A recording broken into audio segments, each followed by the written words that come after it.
This is Man-at-Arms, and you are listening to the Masters of Grayskull. Thank you, Mr. Gary Chalk, as Man-at-Arms from the 2002 He-Man and the Masters Universe cartoon series, for giving us that promo. I'm, of course, TFG1Mike. Joining me is OptimusSolo. Hello, sir. Hello. We just want to put this at the beginning of every episode for Masters of Grayskull. We dedicate every single episode of this to the memory of Dean Stephan. Dean, who is the writer, story editor, all that kind of stuff on the 2002 He-Man series, passed away May 15th of 2018. And not only are we doing this because we're finishing our Powers of Grayskull series podcast, we're also, I feel at this point, doing this in the memory of him, because the stories that he helped create and build for this series, it revitalized the Motu franchise, in my personal opinion. Yeah, absolutely. And it's unfortunate that we didn't have a chance to ever talk to him for the show, but we can at least remember him as we move forward. Absolutely. And now, on with the show. I am Adam, Prince of Eternia, defender of the secrets of Castle Grayskull. This is Cringer, my fearless friend. Fabulous.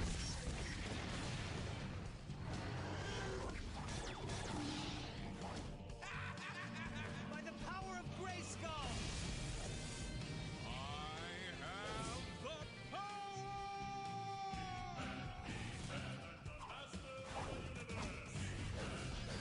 Hello, this is OptimusSolo, and welcome to the 110th chapter in our Powers of Grayskull series. With me for this journey into the Masters of the Universe franchise is the loud and obnoxious TFG1Mike.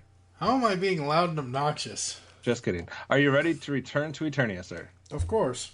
All right. Well, in this episode of Masters of Grayskull, we will be giving you our thoughts on the next 3 episodes of the series. That would be Episode 7, Lessons, Episode 8, the Sirens Song, and Episode 9, The Ties That Bind. So what you're saying is 7, 8, 9. Ba-dum-bum. So we hope you're ready, because it's time to go back to Eternia. Lay it again, Tritonks. Who would have thought that jerk into the pest of a jester could take down a wall faster than Skeleton? Amusing. Perhaps I should recruit the jester for my legions of evil. He at least is doing something. All right, first up today is Episode 7, Lessons. Air date of October 11th, 2002. Written by Larry DiTillio. Plot synopsis. Embarrassed by his mixed-up magical spells, a dejected Orko strays from the royal palace. Meanwhile, Skeletor orders Evil Lyn to steal a powerful artifact known only as the Ramstone. I should have known this was Larry. Ramstein. Mike, what did you think of Larry DiTillio's first episode here in Masters of Grayskull? I loved it. I thought it was great. There's a few things with Orko that I could do without, but that's just because I don't like this Orko. It has nothing to do with Larry. Mm-hmm. This is the most backstory Evil Lyn has ever gotten. Yeah, in the series for sure. Yeah. It's interesting because you mentioned it's definitely, and I agree with you, it's a definitely different Orko, different take on him. I mean, yeah, he's still the jester. Yeah, he's still the comedic relief. Yes, he's still the sidekick, etc. Just a little bit different as far as the look and the sound, etc. But we do get a very similar story here to something we got in the Filmation series with an episode, not saying beat for beat or anything like that, but an episode where we're kind of looking a little bit more at Orko and his magic and how it does or doesn't work and what his worth is, etc. Yep. So a little bit rehashed, but in a different series and 20 years later, so I mean, we can forgive it for that. And it's somewhat necessary, I believe. Anything that stood out that you really liked about it? Like I said, Evil Lyn's continuity, her character development, her growth, the little teasing of the fact that, you know, we actually see her have a family kind of thing. I thought that was cool. Right. Anything Skeletor and He-Man do is always awesome. I wish, like, the sorceress would have gotten the spell ready and we got some sort of window into Trala. Mm-hmm. I thought that would have been a nice little added note, but, you know, it is what it is. I think the thing with this series overall is, especially with this episode, is nothing. It's the subtlety of it all, because it's so subtle with the certain things, like, when Evelyn says something about, oh, I have to get it from a family member or something or other or whatever, or I have to whatever it is that she says, and then Orko's dejection of being on Eternian's like, hey, I want to go back to Trala, but it's all done in a subtle way. It's not just, it's not forced. It's not forced, and it's not Orko just like, because we know Trala and every other world is a different dimension kind of thing, I guess, in this universe. Right. It's not just Orko flying off into space because he got upset because nobody likes him or his magic doesn't work right or whatever. It's not just him, throwing a 9-year-old hissy fit. Right. I do like what they did at the beginning, too. They had some cool flashbacks with Orko. We got to see 11-year-old Prince Adam and things of that nature. Yeah, so that was very cool. Skeletor continues to have some great lines. I highlighted 2 of them in my notes. One of them was, you show me your magic and I'll show you mine. Mm-hmm. And then the other one that I really, really loved, he's like, oh, darkness, I'm so scared. Like they were trying to freak him out by basically making all the lights go out. So that was funny. Interesting, even though we've seen an Orko-centric episode, I don't know if we ever saw an episode that isolated basically an Orko and Skeletor showdown. Mm-mm. And that I find intriguing. Yeah, because you have a comedic relief sidekick character against the biggest, baddest bad guy, but they both have magic. So it was very cool to see those two kind of go back and forth for a little while. I thought that was something that was unique that I'd never seen before. And then, like you mentioned, I just put in my notes, whoa, bombshell. Faceless One is Evelyn's father. Mm-hmm. So that was, I remember that being a thing, but I think it is one of the things that I had somewhat lost track of. So when I saw it again, I was like, oh yeah. And it just adds so many more elements to Evelyn. And we're going to see that, I think, going forward, that this series wants to delve into that character a lot. Yeah. And they give us a lot of levels, a lot of layers, a lot of emotional heft with Evelyn going throughout. So I think that's pretty cool. Evil draws near. Hey, wait a minute! Really, the only thing that I kind of nitpicked about was there was a situation where basically I think the sorceress is talking to He-Man or Adam at this point. I believe it's He-Man, and he says, or she says, Grayskull is in great danger. And so is Orko. And that was the thing that got He-Man's attention. Like, oh, Orko's in trouble? Let me hurry. It just came across very weird how that sequence played out.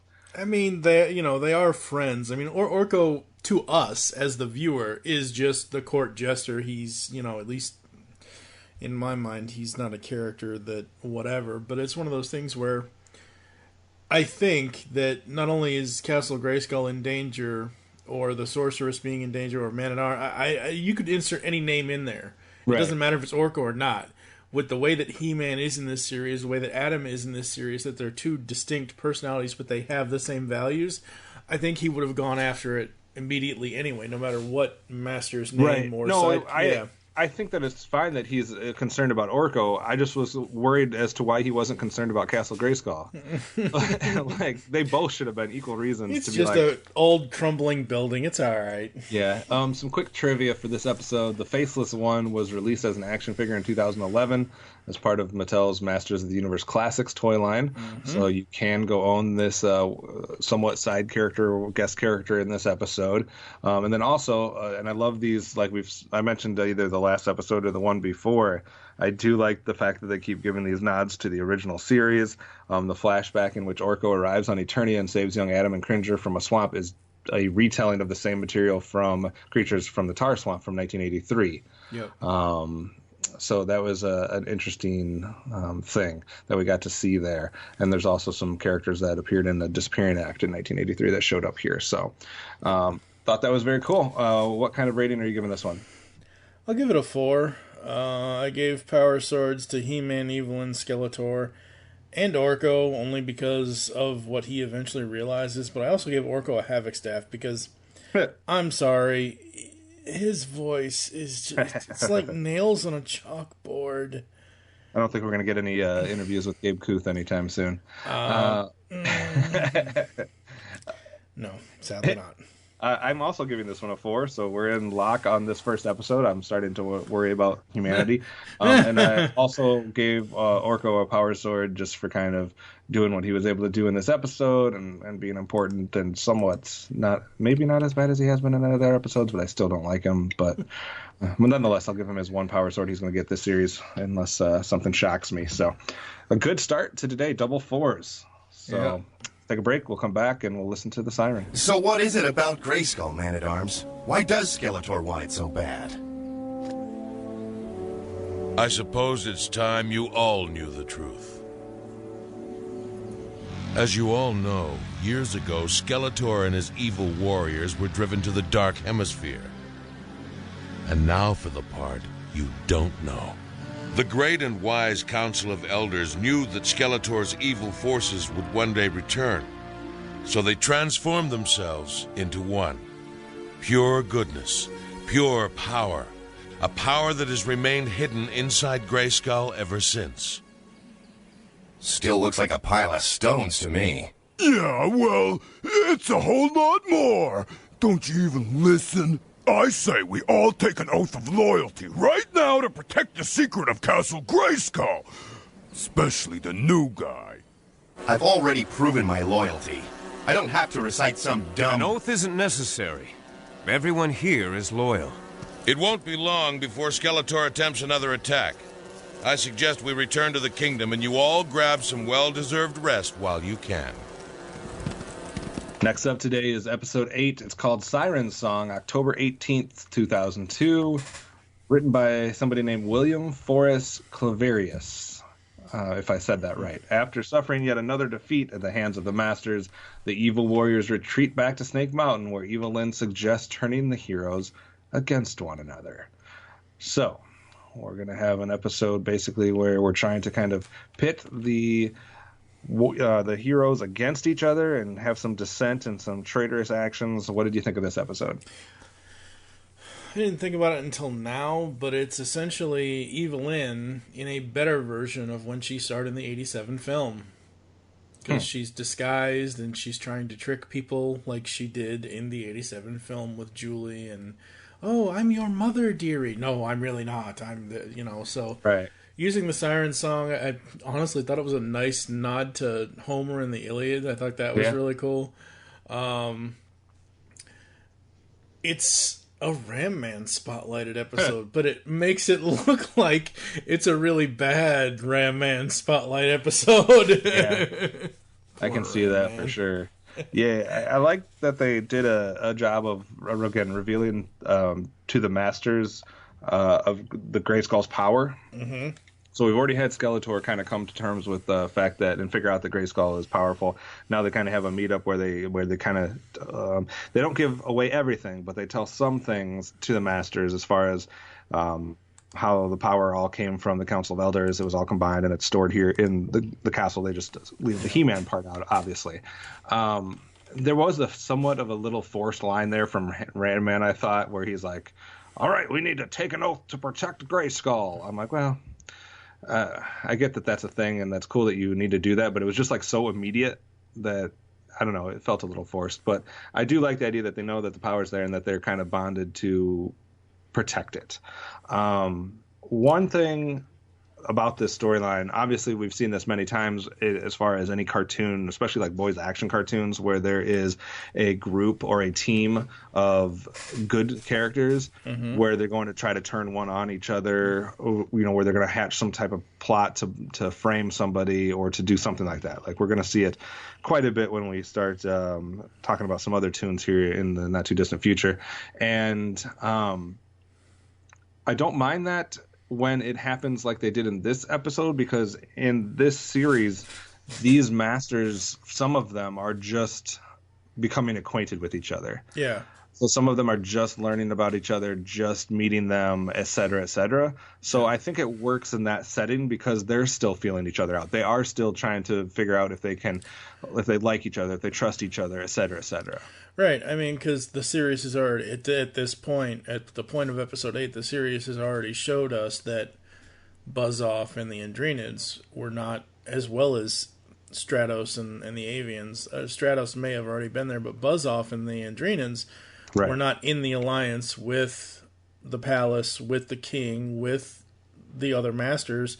So Buzz-Off is just coming in new, and Ram Man's been there, I guess, since the beginning. I don't know, but it's one of those things where Buzz-Off is the odd man out, even though Ram Man's being a jerk because he's being mind controlled. Yeah.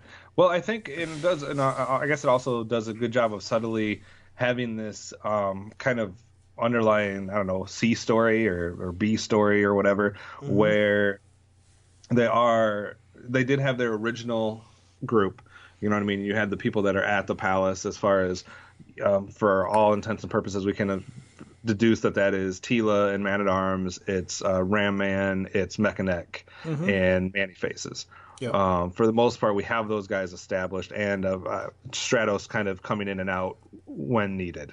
Yep. So we get introduced to Buzz-Off, but it also does this thing where we'll see today where they're trying to kind of like start in the background. They're not making it a focus of the episode, but in the background, they are reaching out to other groups of people on Eternia. They are trying to build this alliance and to kind of build the numbers up. Yep. Absolutely. So I like that. Last thing. Go ahead. This was the episode where it was the immobilizer, right? This one has the just the mind control, right? I thought it was the immobilizer too, or is that ties? It might be. I don't pay too much attention to the names of the little thing. Basically, yeah, because Man-at-Arms had made it's not the Skeletor belt. That's the ties that bind. Right. But they had made this machine to immobilize things, and you had to activate it, and they couldn't. The evil warriors couldn't activate it, and then Man-at-Arms finally did, and everybody got frozen at close to the end of the episode. I'm like, hey, where's Wheeljack when you really need him? Because, I mean, the Transformers came up with the immobilizer first. Not that it's a bad thing or anything. I'm like, hey, wait a second. I know where I've seen this before. Yeah, for sure. Last thing that I liked about this episode, not last thing, but the last thing I wrote down was basically that I like that Evil Lynn as being capable of tricking everybody, including Skeletor at times. Again, it really shows her power. So, I gave a power sword to Evil Lynn based on that. I thought she did some in this episode to elevate her status, elevate her kind of her clout amongst the evil warriors. But overall, maybe not quite as high on this episode as I was the last one. Last one just did a little bit more as far as the big reveal with Evil Lynn's father and some of the flashbacks, etc., and some of the nods to the Filmation episodes. This one, kind of a standard episode, but well executed, so I'm at a 3.5. Get out of my head. I gave power swords to Ram Man, He-Man, and Evil Lynn. I'll always give a power sword to He-Man, most likely. And 3.5. It wasn't as good as episode 7, but it was not a bad episode either. Again, this series is showing us little things subtly throughout. Again, this is a somewhat, not a poor writing thing, but makes Ram Man look as if he's in a bad light episode kind of thing. It's still spotlighting him as a character and showing that, sadly, he can be fooled fairly easily.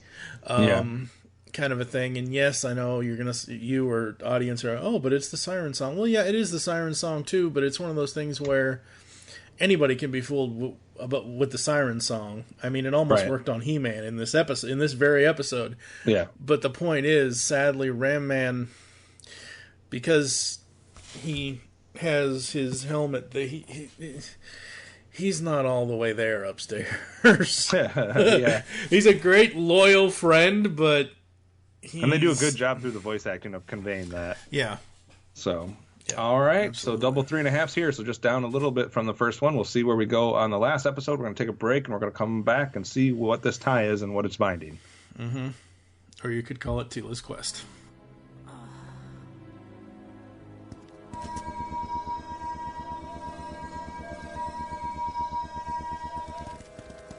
She needs blood, lots of it.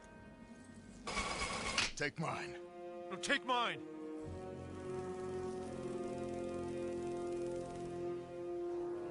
It's not that simple. I'll fly her wherever you say, and pity anyone who gets in my path. Bring her. Bring her at once.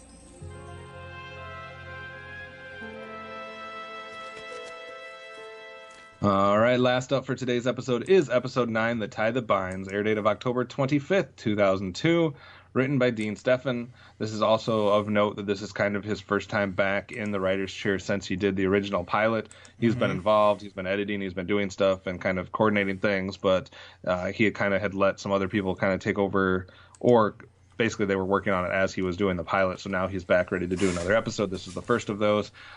Injured during a battle with the evil warriors, an unconscious Tila is taken to Castle Grayskull by Man-at-Arms and receives a blood transfusion from the sorceress that has some interesting effects.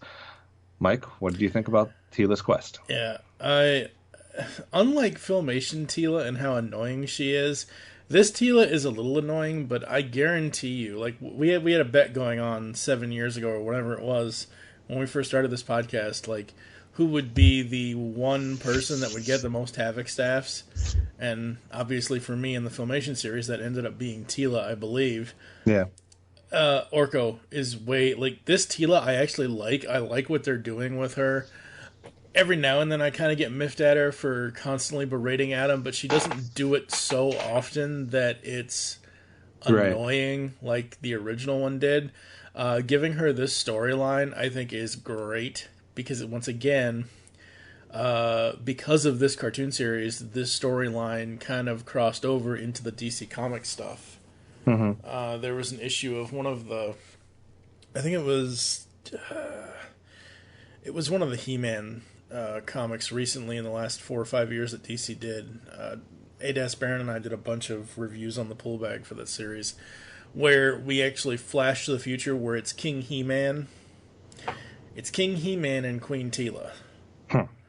So, and Tila has her, you know, we don't see it here yet, but what she'll eventually get because she is who she is, the sorceress's daughter and all of that. But this is kind of where it starts, and again, the subtlety of it all. Yeah. Like the sorceress saying, "Hey, we can't tell her everything right now. We will tell her, but if we burden her with too much, it's going to be pretty hard to bear." Yeah, so obviously, as Mike alludes to, we get 2 big bombshells in today's episode. Number 1, we got who Evelyn's father was, and then now we get who Tila's mother is. So it is revealing that Tila is the sorcerer's daughter, has no mention of who her father is. Obviously, it is not Man-at-Arms, so I guess we do learn that as well, that Man-at-Arms had just kind of more of the adopted almost father in this situation, and I think it just adds a lot of emotional stakes for the character. Because now we're going to get the fact that she doesn't know something, but we do, and certain characters in the series know. They can't tell her. There's a destiny mentioned. There's, another purpose mentioned. When will this be revealed? We have lots of questions now, and it adds just a lot of emotional weight to her kind of feeling like she doesn't know something. She doesn't know what it is, but she has a figure of something because in this episode she gets to become Deanna Troi. She becomes able to read minds, and telepath. Yep. Yeah, and so she's hearing what some of the masters are saying, which obviously adds a wrinkle because we got to keep He-Man or Adam away from her, so she can't figure out that they're the same person.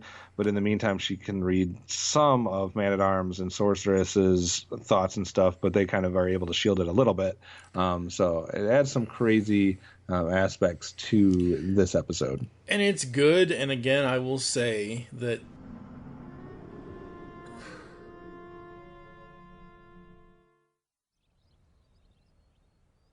What? Where? Oh. Hey, how you doing, kid? I brought you these. Wonder if I could knock that wall down with my head. Huh? We all knew you'd be fine. This room reminds me of my great sickbed scene in The Countess of Eternia. Countess of... what? What are you? She needs rest.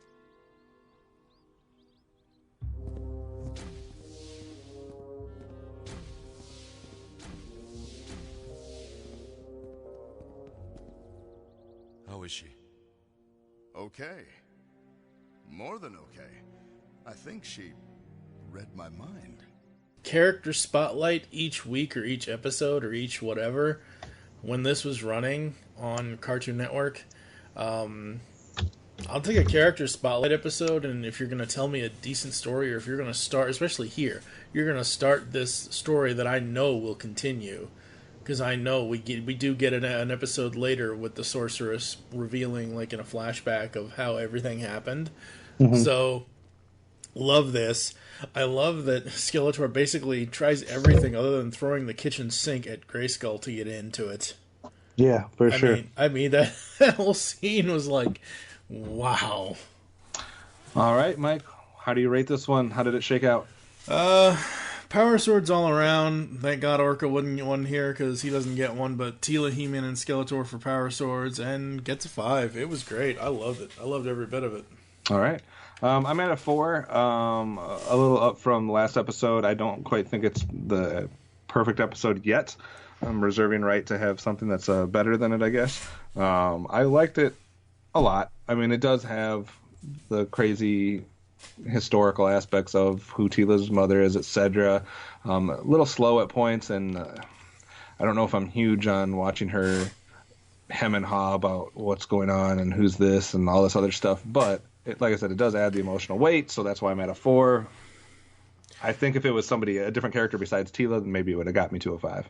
Not that a different character would be Sorceress's daughter. That's not really possible. But right. But the thing of it is like, I understand what you're saying, but because it is who it is, and because I have had such a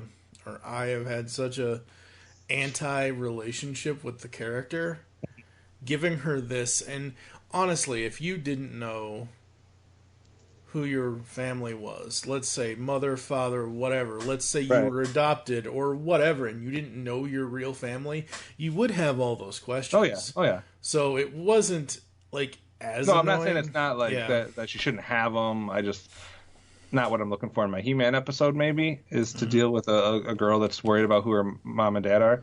Not that she is, because she doesn't know what that's the thing yet, but and I don't know, like for Sorceress, it does change her character a bit, because up to this point, she's this mythical, powerful being that we're not really sure what her origin is, where she came from, if she's really Eternian or human, necessarily, or something else. So it does kind of maybe take away a little bit of the mystique with her, that we know that she had a daughter, and has a connection, which means also, if you're a good villain, that she has a weakness. Because if you were to go after Teela, she's going to maybe not act as logically and a little bit more emotionally. Like, again, we saw her come to the aid in this episode. So maybe puts a little bit of a chink in her armor, even if it makes it maybe a more interesting character for a lot of people. I don't know. So a 4 and a 5, not a bad way to end out. We didn't get anywhere below a 3.5 today, so that's good. We're going to take a quick break, and then we'll get you out of here.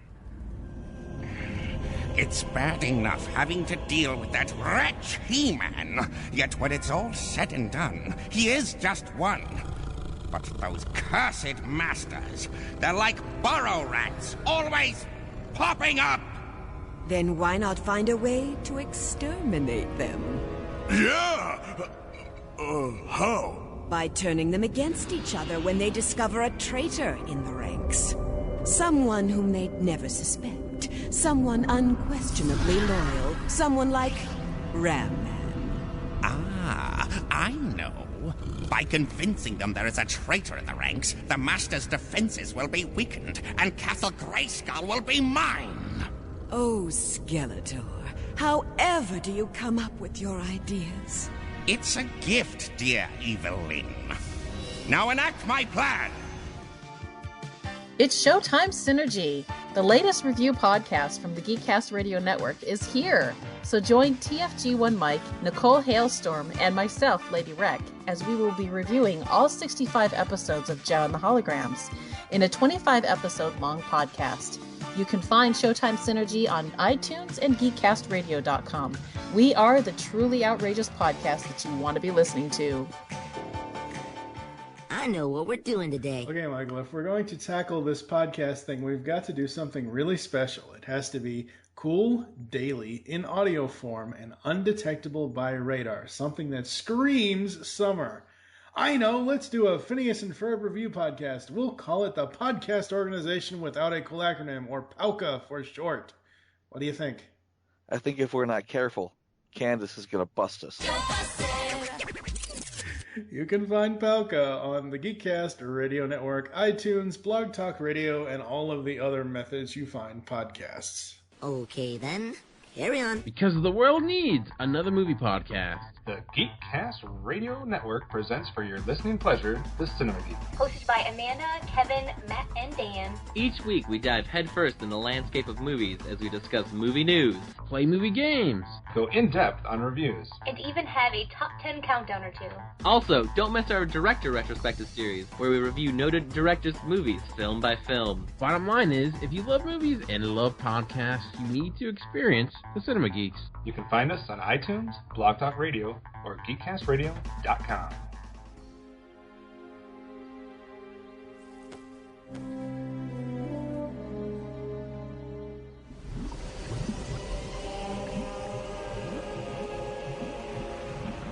The battle with the Masters did not work out as planned, but it was no defeat either.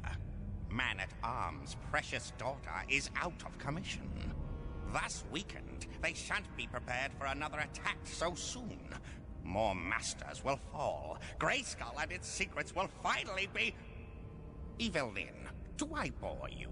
Bore me? Impossible. All right, that's going to do it for us. Thank you for listening to us here as we are the Masters of Grayskull. If you'd like to get in contact with us or leave feedback for the show, there are several ways to do so. Visit the website, geekcastradio.com, where Steve has worked his ass off on getting that online and everything else. Be sure to comment on this and all of our other podcast posts, written posts, all that good stuff. Leave yourselves feedback in iTunes. Please do this. I got to check that for next episode. Follow us on Twitter, at GeekCast Radio is the network Twitter. The show is at Powers of Grayskull. I am at TFG1Mike, and you are? At OptimusSolo. Become a fan on Facebook. Go to facebook.com/GeekCast Radio Network. We hope you enjoyed the Grayskull goodness today, and don't forget to join us in our next adventure when we will take a look at the next 3 episodes of He-Man and the Masters of the Universe, which are Dragon's Brood, Turnabout, and Mechanex's Lament. I'm not even supposed to be here today.